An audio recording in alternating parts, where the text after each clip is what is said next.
আসসালামু আলাইকুম এভরিওয়ান, কেমন আছেন? আশা করি ভালো আছেন। আলহামদুলিল্লাহ আমিও ভালো আছি। কুরবানির মাংস খেতে খেতে আর তেমন একটা ভালো লাগতেছে না, তো আজ ভাবলাম ফ্রিজে অনেকগুলো ভাত আছে, ওই ফ্রিজের ভাত দিয়ে লেটকা খিচুড়ি রান্না করব।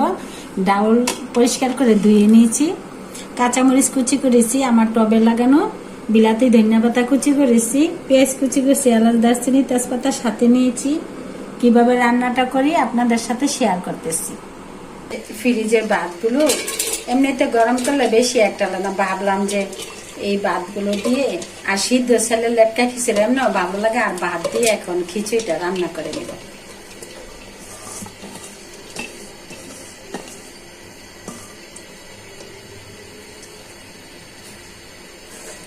এখন সাথে পানিটা দিয়ে দিচ্ছি, দিয়ে রাখা পরিষ্কার করে ডাউলগুলো দিয়ে দিচ্ছি।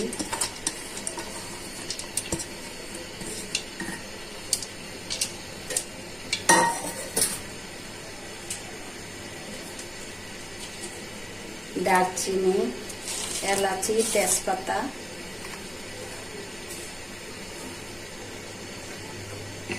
দিয়ে দিচ্ছি, পরিমাণ মতো রসুন বাটা,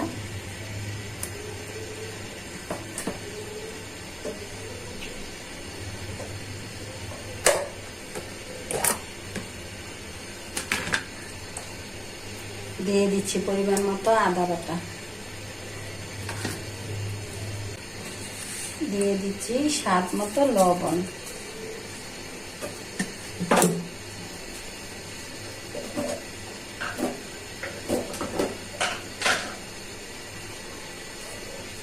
দিয়ে দিচ্ছি পরিমাণ মতন হলুদের গুঁড়া, দিয়ে দিচ্ছি পরিমাণ মতো লাল মরিচের গুঁড়া, দিয়ে দিচ্ছি পরিমাণ মতো জিরার গুঁড়া,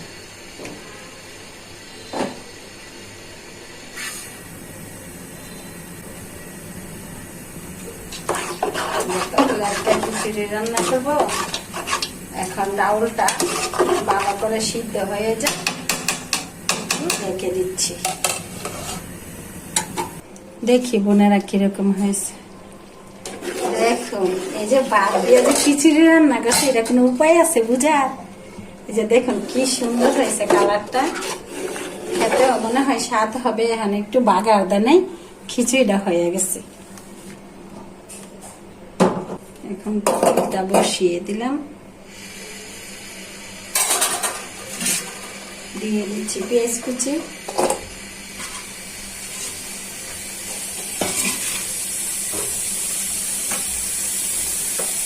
সাথে দিচ্ছি তেল।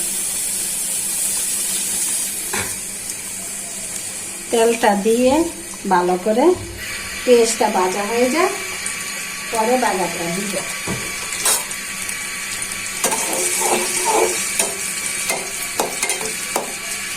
আর পেঁয়াজটা ভালো করে ভাজা না হলে বাগানের স্বাদটা বেশি পাওয়া যায় না, ভালো করে ভাজা হয়ে যাবে পেঁয়াজটা।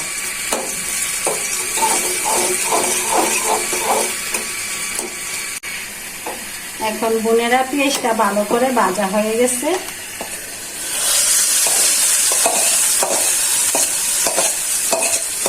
এখন বাগারটা দিচ্ছি, কি একটা সেন্ট আসতেছে।